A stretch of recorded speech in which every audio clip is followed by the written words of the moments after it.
Stocks around the world rose after Greece scrapped plans for a bailout referendum.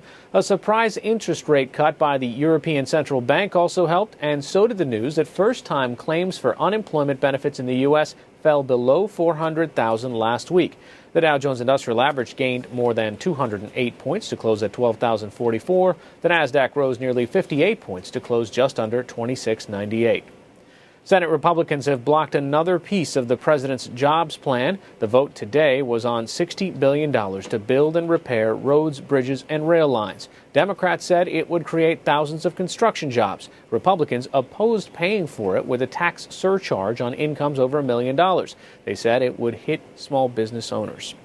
City crews in Oakland, California cleaned up today after a night of clashes between protesters and police. And organizers of the Occupy Oakland movement disavowed the rioters. NewsHour correspondent Spencer Michaels has our report.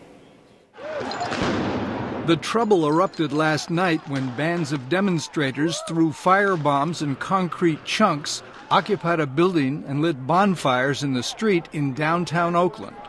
Police in riot gear moved in, firing tear gas and arresting dozens of people. Today, protest leaders blamed groups of youths who they said did not represent the larger movement. They said the violence would only fuel criticism of their cause. In fact, the rioting marred what had been, up until then, a peaceful day of protests with thousands of people marching without incident. Today was amazing. It was beautiful. After the trauma a couple of weeks ago where the police just, took a military-style operation.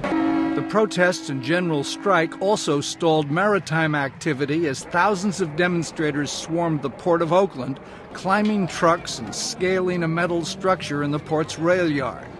Organizers said it was an attempt to stop the flow of capital. The port stopped functioning, and some truck drivers trying to use the port had mixed feelings. I don't know a whole lot about it. I'm just trying to make a living. I'm supporting whatever they're doing, I guess, because they're for America, right? They're for the working people. Meanwhile, a new rally took place in Washington, D.C. today. Protesters gathered outside the Treasury Department and urged Treasury Secretary Timothy Geithner to support international efforts for a tax on big banks to aid poor nations. And in New York, 78 Occupy Wall Street protesters who were arrested in September had their first court appearance in Manhattan. Meanwhile, in Oakland, demonstrators vowed to continue their occupation, though they gave no indication of how long they'll be there. Operations at the Port of Oakland returned to normal today. Cyber attacks by China and Russia have stolen huge amounts of U.S. high-tech research data to fuel economic growth. The Associated Press reported that finding today by U.S. intelligence agencies. The study warned the cyber attacks now pose a persistent threat to U.S. economic security. U.S. officials have complained for years about cyber attacks by China. The new findings mark some of the sharpest, most direct criticism yet. In Syria, activists reported tanks fired on demonstrators today, killing at least 12. It happened in the city of Homs one day after the government accepted an Arab League plan to end the bloodshed. The plan calls for the regime to withdraw its tanks from cities, stop all of the violence against protesters, and set political prisoners free.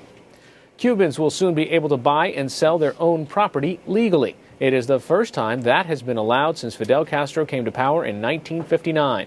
With today's announcement, makeshift signs on cardboard and cloth banners began popping up across Havana. The new law officially takes effect on November 10th. Cuban citizens living in Cuba and permanent residents from other countries will be allowed to own one home in the city and another in the country. Cuban exiles are barred from taking part.